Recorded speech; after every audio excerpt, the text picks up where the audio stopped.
Wind energy was a hot topic last year as developers proposed an offshore wind project known as Deepwater Wind. Well, this year the focus shifts here to the mainland as many local communities are dealing with the pros and cons of having turbines in their own backyards. This week, the focus and ground zero is North Kingstown. Chances are you've seen New England Tech's wind turbine just off Route 95 in Warwick, standing 150 feet tall. Or the state's first turbine at Portsmouth Abbey, just a bit larger than New England Tech's. Last year, the town of Portsmouth built one between the high school and Route 24 that is double both of those at 336 feet. The turbine proposed on Stamp Farm, adjacent to Route 2, dwarfs all of them, coming in at 427 feet, as tall as the old Industrial National Bank building in Providence. There are no other towers of this size in Rhode Island. Jeff Zucchi is leading the charge against the proposal by local developer Mark DePasquale that had residents packing this town council meeting in mid-December and last week's meeting of the Planning Commission, which will ultimately decide if the project gets the green light. I had no idea how wind turbines worked. I thought they were windmills, and now I look at these things, and they're power plants. No matter how you want to talk about them, they are power-producing, generating plants. That's what they are. DePasquale will lease the Stamp Farm property for $5,000 a month and provide them electricity from the turbine. The rest he will sell to National Grid. Opponents have cried foul on the process. DePasquale's original proposal was unanimously rejected by the zoning board in August. The town council then took the zoning board out of the process, directing the Planning Commission to draft a new ordinance that the council adopted 6 weeks later.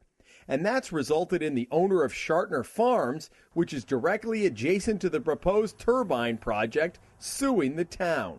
DePasquale sat in on the meetings drafting the ordinance, which now sets no height restriction and carries a 260-foot setback, far below what's recommended by both the state and the turbine manufacturer Vestas. At a meeting in November, we saw Planning Commission Chairman Richard Pastore ask the developer's lawyer his opinion about handling testimony from expert witnesses. The developer was in with the Planning Commission helping them craft this ordinance. Do you see that as a conflict of interest? Yes, I do. I mean, frankly, I do, because I can't see how a developer would tailor an ordinance for a town that they're trying to have and already have an application in that would be anything but lax. Simply put, does it pass the smell test? No. The critics who say the setbacks, the height, which there's no restriction, all of that, and you've heard that criticism that it's catered to Mr. DePasquale. That's not the case. We caught up with Pastore before last week's meeting. He says the developer was only one of many with input on the new ordinance, including engineers and geologists. Pastore also defended the 260-foot setback. You were quoted as saying, though, you thought the setbacks is what lawyers had developed. Were you misquoted on that? What I said that somebody said that Vestas, I think, had a 1,500-foot setback, which I think will be discussed today. But let's assume that that's what they were saying. I think that I've seen industries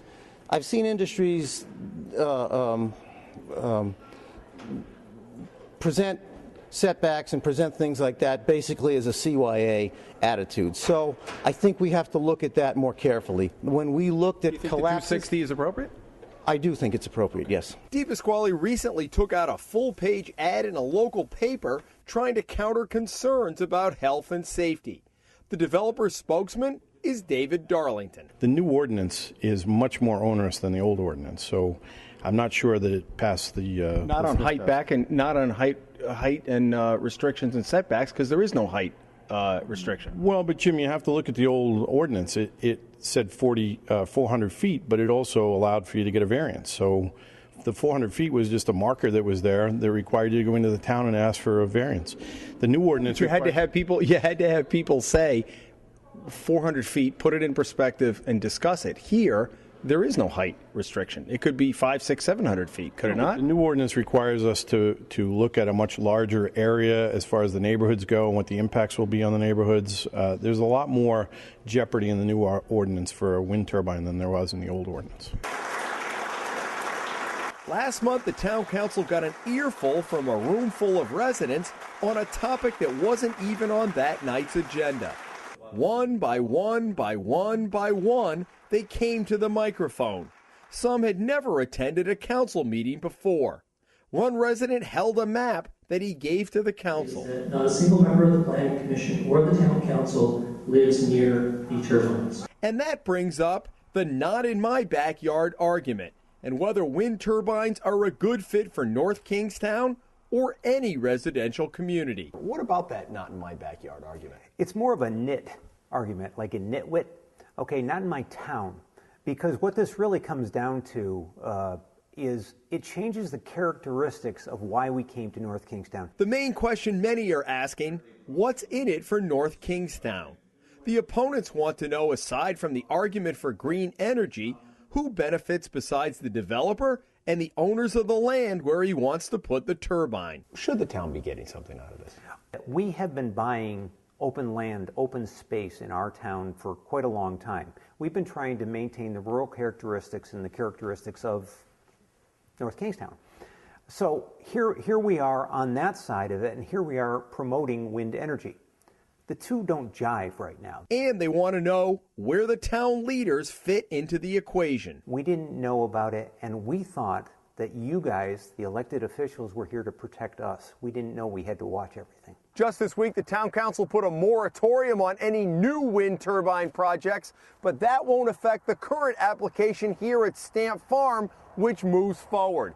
Now, next week, we'll take a look at the economics of wind energy and whether the state should be getting more involved. In North Kingstown, Jim Hummel for the Hummel Report.